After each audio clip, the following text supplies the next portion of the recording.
Hello guys, ipakita ko sa inyo ang taniman ng aking kapatid. Alam niyo ba kung anong halaman to? Anong gulay to? Dito sa amin ang tawag dito ay parapagulong. Pero sa Tagalog ang tawag nito ay sigarilyas. Ayan. Ibang variety siya. Yung mga dahon niya is para siyang sitaw yung dahon niya. Mahaba yung dahon niya. Ayan o. Ang haba haba ng mga dahon niya. Ayun, ang laki na nito, matanda na, hindi pa inaani. Ang sarap nitong ilagain tapos lagyan ng kalamansi at toyo. Pero pwede naman siyang lang sa sinaing. Masarap din siyang gataan.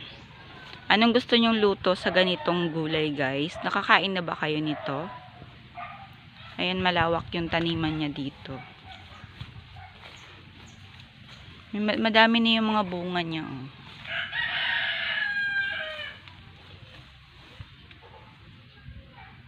Ayan, dito yung taniman ng sigarilyas. Ang kapatid ko. Ang dami ng bunga. Oh.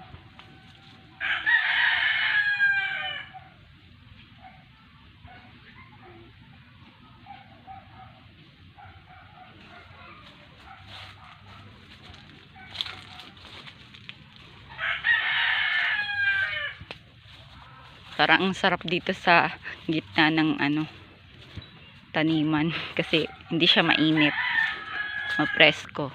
Dito sa probinsya ganito. Ayan. Ang dami mo pwedeng mapagtaniman. Kahit sa ang gilid-gilid, pwede ka makakuha ng mauulam, magugulay nyo.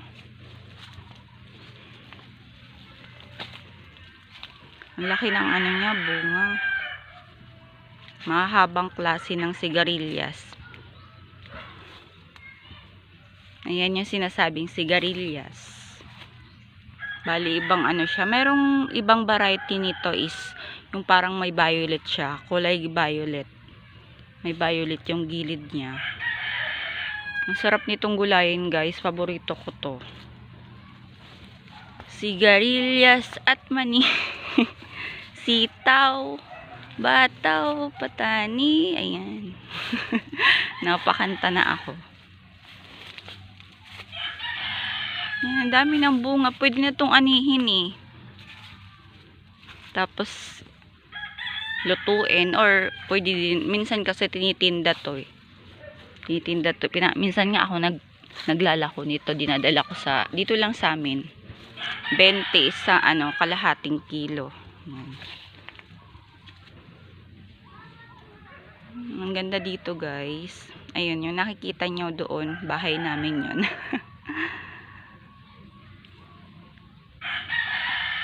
Pag nasa probinsya, ganito talaga ang makikita nyo lagi. Ang ganda. Ang ganda ng mga bunga. Ang dami. Ayan. Ganito yung mga ginagawa niya sa taniman. Nilalagyan niya ng plastic na yan. Para siguro pang protect sa puno ay sa mismo. Sa may ugat na. Hindi ng mga uod. Hindi agad makakain ng uod. Para hindi siya mamatay. Hindi mamatay yung mga ugat. Tapos ganito. Hindi ko lang alam kung ini-spray niya din to. Para pang din.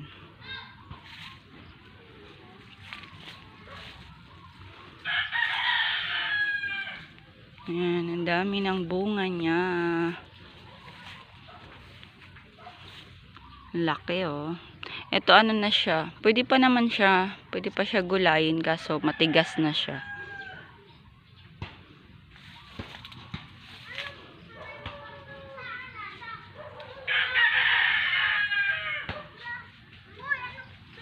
Ang ingay ng mga bata. Naririnig yung mga Sabado kasi ngayon, kaya nandito yung mga bata naglalaro.